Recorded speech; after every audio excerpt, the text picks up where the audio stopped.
They were supposed to hold their value. These were the engines that dealers couldn't keep in stock, the motors that buyers waited months to get their hands on. And now? Now they're sitting on lots across America, marked down, passed over, and losing thousands of dollars by the month. Between 2024 and 2025, the bottom fell out of the high-horsepower outboard market. Legendary brands went silent. Premium engines became liabilities, and owners who thought they were making smart investments watched their money evaporate. Today, we're counting down 10 outboards that crashed in value, some losing 40% or more. If you own one of these motors, you need to know why. And if you're thinking about buying used, this video might just save you from the most expensive mistake of your boating life. Have you noticed outboard prices dropping in your area?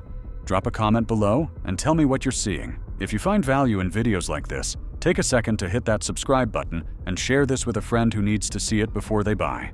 Now let's get into it. Part 1. The promise to understand how we got here. We need to go back to a moment when everything in the marine industry seemed possible. In February of 2021, Mercury Marine did something no outboard manufacturer had ever done before.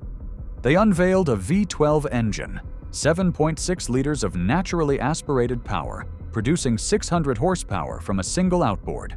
The engineering was extraordinary: a 2-speed automatic transmission, a steerable gear case that pivoted independently from the powerhead, contra-rotating propellers that could push boats over 50 feet long. The price tag started around $77,000, and with joystick controls and rigging, it could approach $100,000.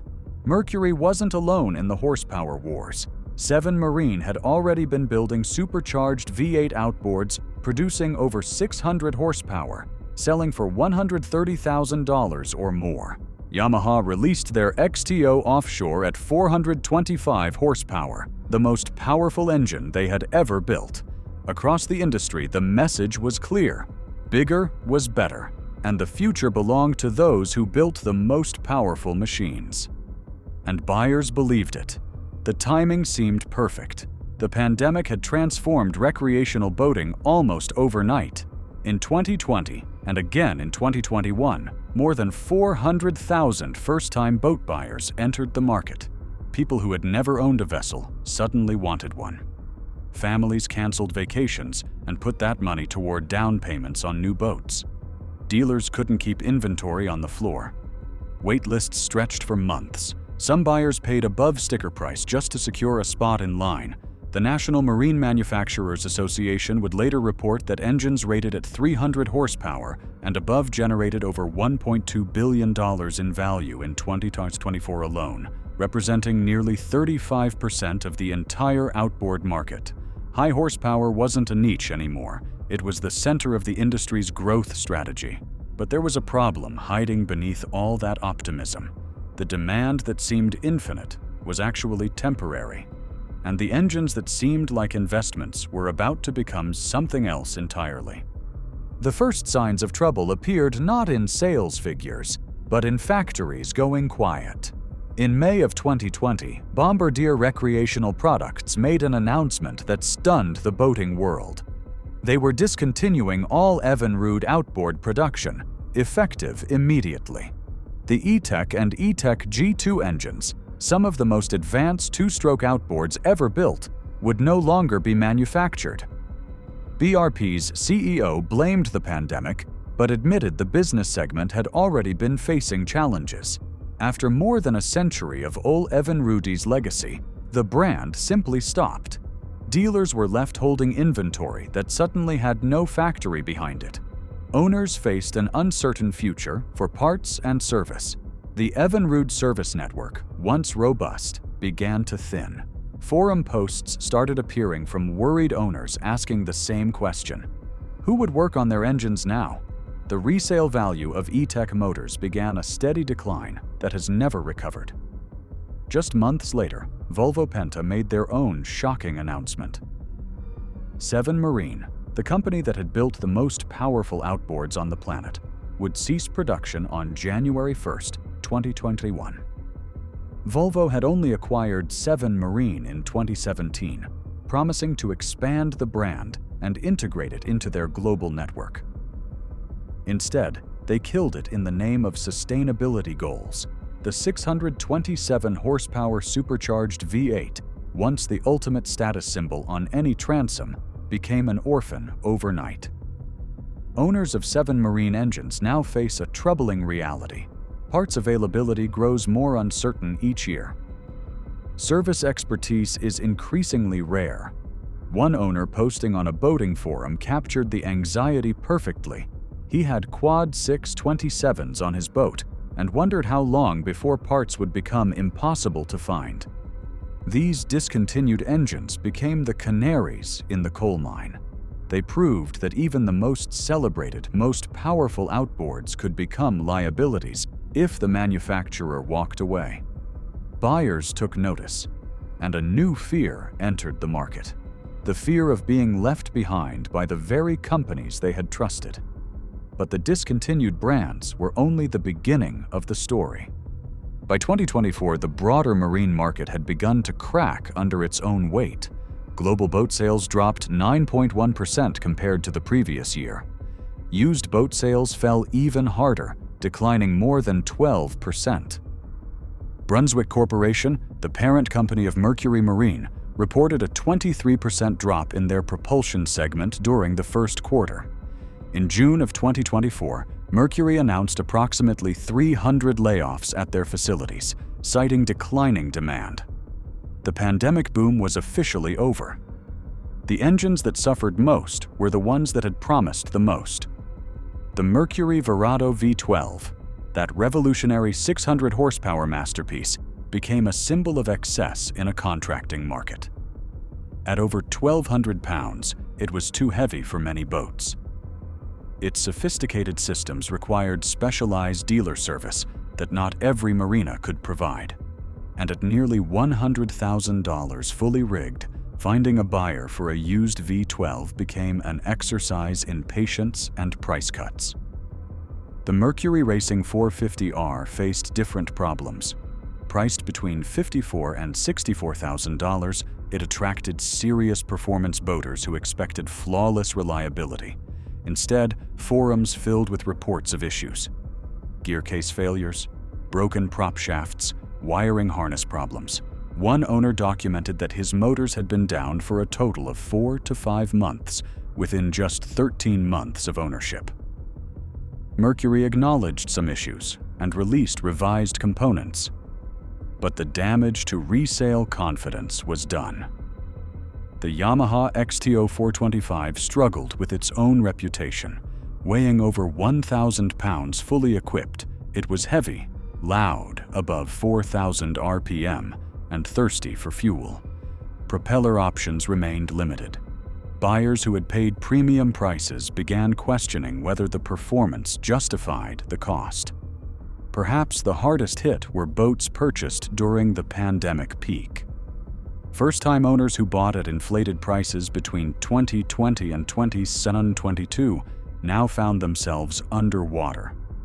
One dealer observed that the same boat he had purchased a year earlier was now priced $30,000 less on the lot. The market had turned, and it showed no mercy. Understanding why these engines crashed in value requires looking beyond any single brand or model. The collapse was systemic, driven by forces that no amount of horsepower could overcome. First, there was the interest rate factor. As borrowing costs climbed throughout 2023 and 2024, boat financing became significantly more expensive. Buyers who might have stretched for a premium outboard package found themselves priced out. Dealers reported that loan approvals grew harder to secure, especially for boats older than 15 years. The easy money that had fueled the pandemic boom simply dried up. Second, the industry faced an inventory glut of historic proportions. Manufacturers had ramped up production, expecting demand to continue indefinitely. When it normalized, dealers found themselves sitting on weeks and weeks of unsold inventory. Brunswick reported maintaining over 36 weeks of supply in their dealer network. Every unsold boat represented carrying costs, floor plan interest, and increasing pressure to discount. Third, buyers fell into what might be called the technology trap. The rapid pace of outboard innovation created anxiety about obsolescence. Why pay full price for a 2023 engine when a 2025 model might offer significant improvements? This hesitation rippled through the used market, where older high-horsepower engines faced even steeper skepticism. Fourth, the service reality caught many owners off guard. These were not simple machines. A Mercury V12 or a Yamaha XTO required trained technicians, specialized diagnostic equipment, and genuine parts that often came with premium pricing. Annual maintenance costs on high-horsepower outboards could reach several $1,000s. When buyers calculated the true cost of ownership, many decided it simply wasn't worth it. Finally, the discontinued brands taught a brutal lesson about manufacturer stability. Evinrude and Seven Marine proved that even beloved engines could become orphans without warning. This fear infected the entire market. Buyers began asking questions they had never considered before. Would this company still exist in 10 years? Would parts be available? Would anyone know how to fix it? The answer, increasingly, was uncertainty. And uncertainty destroys resale value faster than any mechanical failure ever could. So where does this leave us? And more importantly, what should buyers and sellers do now? The marine industry is not dying. It is correct. Brunswick anticipates net sales between $5.2 and $5.6 billion for 2025. Mercury Marine continues to hold nearly 50% of the United States outboard market, gaining share even as overall sales decline. Industry analysts predict gradual stabilization as interest rates ease and pandemic-era inventory works through the system. The worst may already be behind us, but the lessons of this collapse should not be forgotten. For sellers, the message is clear. Documentation matters more than ever. Service records, maintenance history, and proof of proper care can mean the difference between a sale and a boat that sits for months. Engines with strong dealer networks, particularly Mercury and Yamaha, are maintaining better resale values than orphaned or discontinued brands. Mid-range horsepower between 200 and 350 is showing more stability than the ultra-high horsepower configurations that attracted so much attention during the boom. For buyers, the current market offers opportunities, but also traps.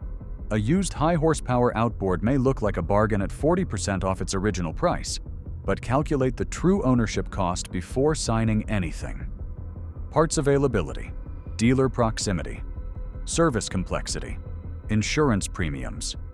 A $60,000 engine is only cheap if you can afford to maintain it. The marine industry has always been a place where engineering ambition meets economic reality. In the rush to build bigger, faster, more powerful engines, manufacturers forgot a fundamental truth. Not every boat needs 600 horsepower. Not every buyer can afford $100,000 in outboard iron. And not every promise of innovation survives contact with the marketplace. Today, across America, magnificent machines sit waiting on dealer lots and in classified listings. Some will find new homes at deep discounts. Others will become cautionary tales for the next generation of buyers. The water doesn't care about depreciation curves or horsepower ratings. It only asks whether you're coming out or not. The smart money is paying attention. The smartest money is learning from what happened here. And somewhere, engineers are already designing what comes next.